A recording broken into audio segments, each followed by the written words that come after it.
नमस्कार साथियों, मैं नेहा शर्मा कुंजल क्लासेज में आपका हार्दिक स्वागत करती हूं। हम कल से राजस्थान की प्रमुख जनजातियां शुरू कर चुके हैं। मैं एक क्लास आपको दे चुकी हूं। आज अपनी जो दूसरी क्लास रहेगी वो जनजातियों से संबंधित है। इसमें आज हम सहरिया जनजाति और अन्य जो बची हुई जनजातियाँ हैं उनकी चर्चा विस्तार से करेंगे। लेकिन आपसे मैं ये बताना चाहती हूँ कि जो चीज़ आपके अगर समझ में नहीं आई तो आप कमेंट बॉक्स में ज़रूर मुझे बताएं, और आप अपनी पढ़ाई में निरंतर लगे रहिए, क्योंकि जैसे ही आचार संहिता हटेगी आपकी तुरंत वैकेंसी आएगी। और ये जो फर्स्ट ग्रेड, सेकंड ग्रेड और थर्ड ग्रेड तीनों वैकेंसियाँ आएगी और तीनों एक साथ ही आएगी, लेकिन उनकी एग्ज़ाम तो 2025 में होगी, ये तो पक्का है। लेकिन आपको अभी से मेहनत में जुट जाना है। अभी से आप मेहनत करोगे तब ही आप एक सीट निश्चित कर पाओगे। तो हम बिना किसी देर करे हुए हम अपने सेशन की ओर बढ़ते हैं। आज हम सहरिया जनजाति की चर्चा करेंगे। सहरिया जनजाति राज्य की सर्वाधिक पिछड़ी और आदिम जनजाति है। सर्वाधिक पिछड़ी और आदिम जनजाति आपकी सहरिया जनजाति है। ये निवास शाहबाद और किशनगंज, ये दोनों ही बारा में पड़ते हैं। यहाँ ये निवास करती है। इनकी पहचान क्या है? ये कंधे पर कुल्हाड़ी रखते हैं और इनकी जो कुल देवी है सहरिया जनजाति की वो कोड़िया देवी है। कौन है? कोड़िया देवी। और ये बस्ती इनकी जहाँ सहरिया जनजाति निवास करती है तो उनकी जो बस्ती होती है उसको सहराना बोलते हैं। सहराना, बस्ती को सहराना। और उनका जो मुखिया होता है, यानी जो मुखिया घर का जो पटेल सबसे बड़ा आदमी होता है उसको कोतवाल बोलते हैं, कोतवाल। और गांव को सहरोल बोलते हैं, मुखिया को कोतवाल और बस्ती को सहराना। ये पुनर्जन्म में विश्वास करते हैं, यानी ये पुनर्जन्म में विश्वास करते हैं। इनके गुरु का नाम वाल्मीकि है, इनके देवता का नाम तेजा जी है। और एकमात्र जनजाति जो भीख नहीं मांगती है, सभी जनजातियाँ भीख मांगती है, लेकिन एकमात्र जनजाति जो भीख नहीं मांगती है।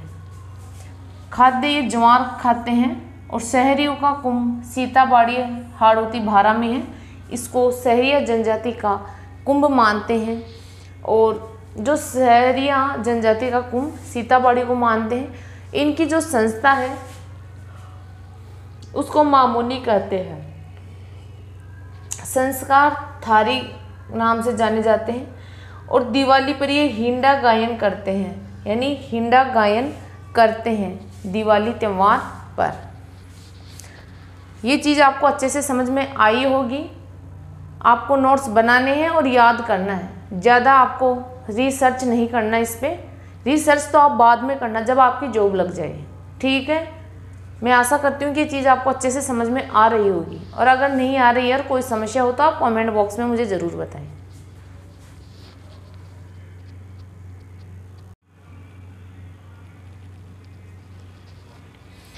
अब आपकी सांसी जनजाति की उत्पत्ति सांस मल से हुई है। इनका जो निवास है वो भरतपुर है। भरतपुर और उनके आसपास का क्षेत्र और मान लो। इसकी दो शाखाएं हैं, एक है बीजा और एक है माला। दो शाखाएं हैं, बीजा और माला। विशेष क्या, ये अपने को हरिजनों से निम्न मानती है। इन्हें जो हरिजन जाति है ना उनसे निम्न मानती है।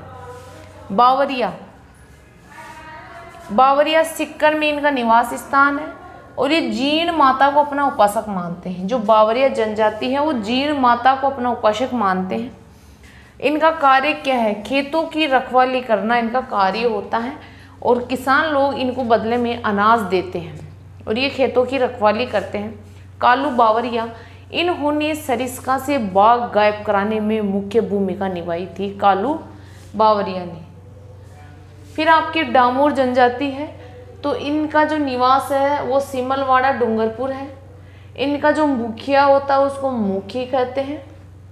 परिवार पितृसत्तात्मक पाया जाता है डामोर जनजाति में। और इनमें यानी पुरुषों में भी महिलाओं की तरह गहने पहनने का रिवाज है। और जनजातियों में क्या होता है कि गहने केवल महिला ही पहनती है, लेकिन डामोर जनजाति में पुरुषों को भी महिलाओं की तरह गहने पहनने का शौक होता है। और ये वनों पर आश्रित नहीं होती है, वनों पर आश्रित नहीं होती है। इनका भोजन चावल और मक्का है, ये चावल और मक्का ही खाते हैं। और धर्म इनका हिंदू है।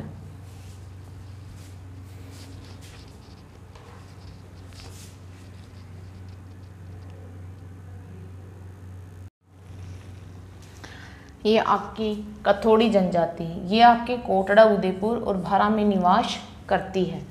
इसका जो नायक होता है उसको मुखिया कहते हैं।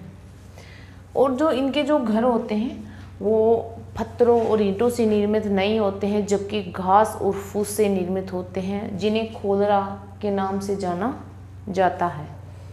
कंजर जनजाति, इनकी उत्पत्ति कानन 4 से हुई है। प्रसिद्धि, एकता व अपराध, यानी कंजर जनजाति में आपस में बहुत एकता पाई जाती है और ये अपराध भी बहुत करते हैं।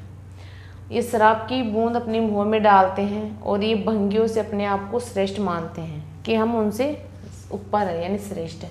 ये कुछ शब्दावलियां हैं जो आदिवासियों में पाई जाती है, जैसे आपका गोंदना या टेंटू, ये शरीर चित्रांकन प्रथा है और ये आदिवासियों में ज़्यादा पाई जाती है और ये शहरिया जनजाति में सर्वाधिक पाई जाती है।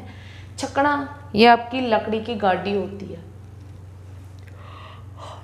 हलमा, ये आपके संयोग प्रथा है। भोमट, यानी मेवाड़ में भील बहुल क्षेत्र को भोमट के नाम से जाना जाता है। हलमा संयोग प्रथा, भोमट भील बहुल क्षेत्र। अब यहाँ आज आपकी ये जो जनजातियाँ हैं वो कंप्लीट हो गई है। आपको तन मन लगाकर पूरी शिद्दत से तैयारी करनी है और एक सीट अपने लिए निश्चित करनी है। मैं यही आपसे दावा करती हूँ, यही आपसे वादा करती हूँ कि आप अपने माता पिता के सपनों को साकार करना, उनको भी लगे कि हमने भी एक शेर या शेरनी को पाला है, बड़ा किया है, पोषा है।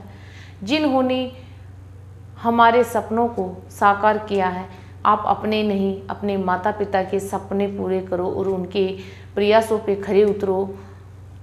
मिलते हैं अगली क्लास में। जय हिंद, जय भारत।